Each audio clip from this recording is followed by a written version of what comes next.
An amazing advocate of the relationship-centered approach is Ziv Peled, Chief Customer Officer at AppsFlyer. I had the pleasure of sitting down with Ziv, where he articulated his worldview. Here is a glimpse of that conversation.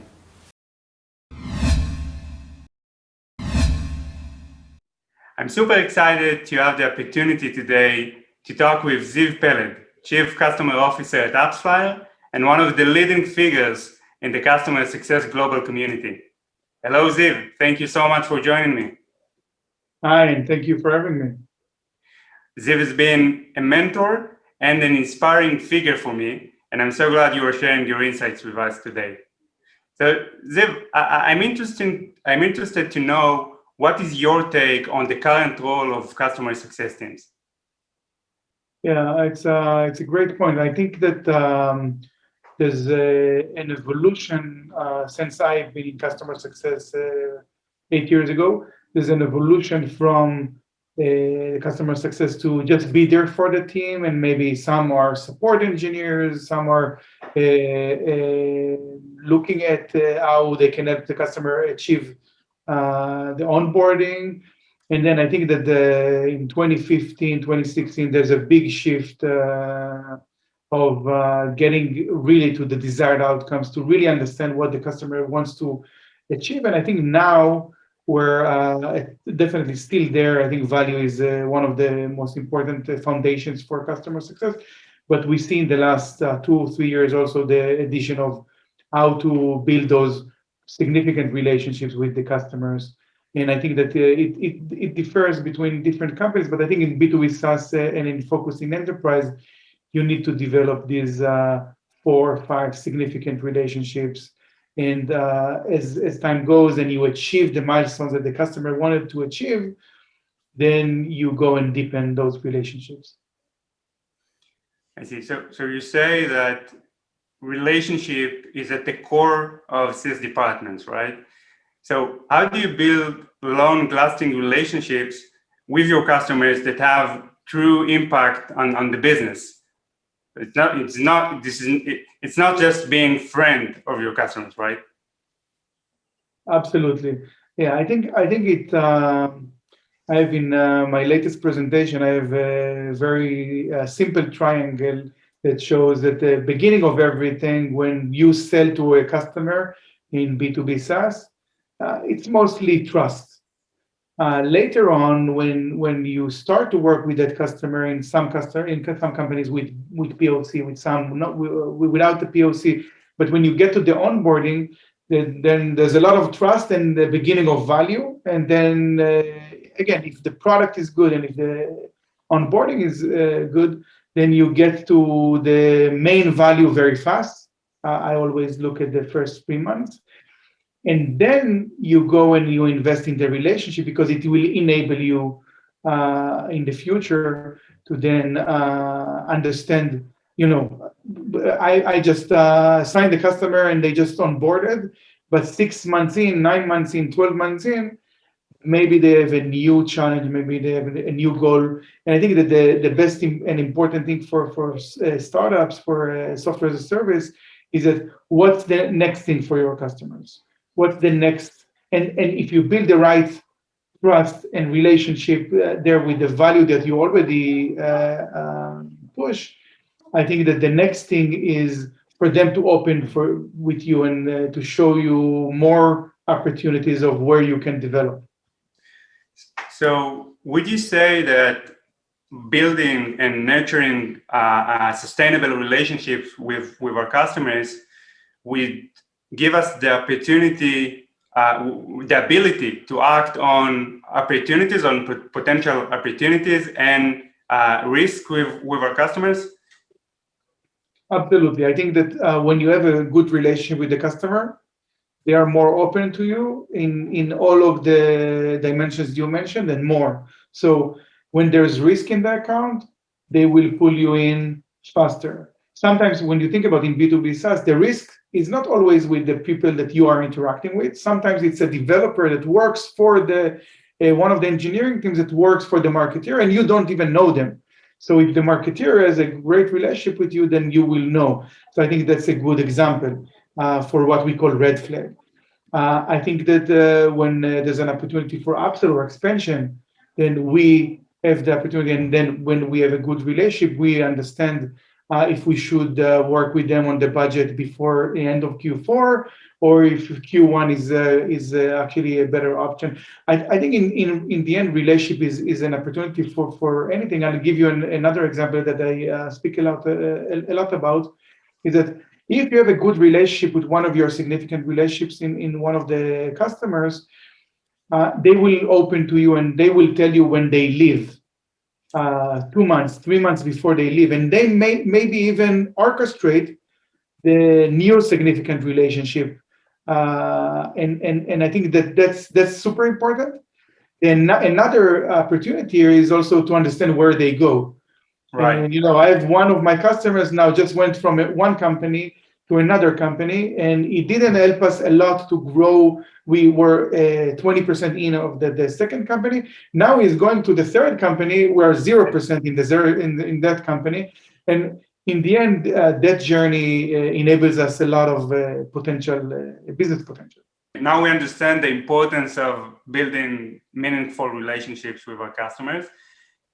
Can you share a little bit more about how you measure it, or what kind of metrics and tools would help you build relationships at scale? Sure. So the first thing I think that the first thing we did was to make sure it's there, that it's configured, that we know that I think maybe the best word is map it. Now we know how many relationships we have in the account, where we don't have enough or not at all. And then now what we try to measure is trying to measure what is the strength of the relationship, what is the type of the relationship. So on the other side, we have valuable users, we have champions, we have the decision makers, and we have the executives. We also want to look at another dimension is if there are supporters or advocates of AppsFlyer. And then we want to really understand what is the level of engagement we have with them. So we try to measure in 2 dimensions. We do it manually today, which is it's good, but it's not great. And I think that what the outcome of that is that when we try to measure it by a good criteria, because in the end we have now 174 customer success managers. I want all regions, all CSMs to pretty much have the same criteria. So when I say that I have a 5 out of 5 strength relationship with someone, it means that they will answer an email or a message I'm sending them today within the current day. If it's 4 out of 5, it will be by tomorrow. Another dimension that I cannot say that it's super successful for now, but I'm sure that we want to double down on is the personal dimension. I want to understand how, at least to begin with, how well do I know that person on the other side? Are they married? Where do they live? Where are they originally from? How many kids they have? What's their birthday? Yeah. And in the end, to summarize both of those dimensions, in the end, I want to understand the motivational aspect of that person.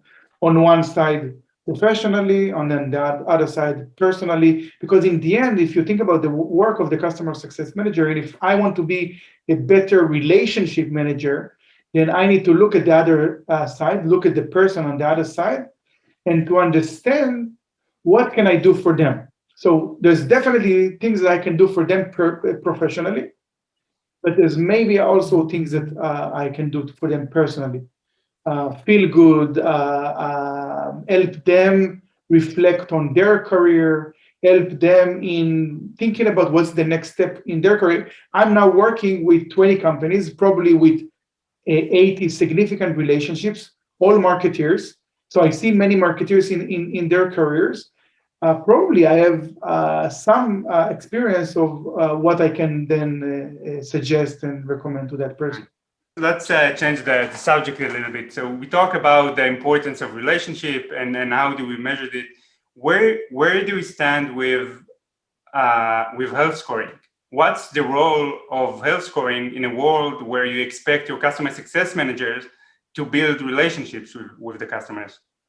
Yeah, so I'm not a big believer in health scoring. I think that again, if your product is not very simple, then it will be hard to find the equation for health scoring, and then you need to really understand if you build something that is uh, built on the manual things or something that can be you know, subject to lots of changes. I think that everyone worked working on health scoring at the very difficult month in March 2020, where their entire user base went Entire red. model collapsed. Yeah. And this is also why I don't like these models, because even before COVID-19, red accounts that doesn't churn ever, and green accounts that churn, and you couldn't expect that. So I think that what I'm going to build probably this year, on top of all the things that we already have, is that kind of a score or a measure for the CSM themselves, for the CSMs themselves, to understand from from all the things that are in their control, how much they already done. So if you look at, I have 20 accounts and I'm now focusing on one account, and I want to know if I did 80% of what is in my control or 40%. And then if I did 40%, what is the 60% that I can still do? Maybe I didn't do a QBR this quarter. So that's in the 40%. This is absolutely in the 60% that I can do. Yeah. Then I should do it. Because in the QBR, I learn more about the customer, and I get to deepen the relationship and maybe build new relationships. So it's all in my control. And usually in health scoring, people are looking at trends of traffic, trends of behavior, and it's not in your control. Ziv Peled, thank you very much for joining us today, Chief Customer Officer at AppsFlyer. I'm really glad that you made us and shared your insights, precious insights with us. I really want I really appreciate that you joined us for today. Thank you so much. Thank you very much.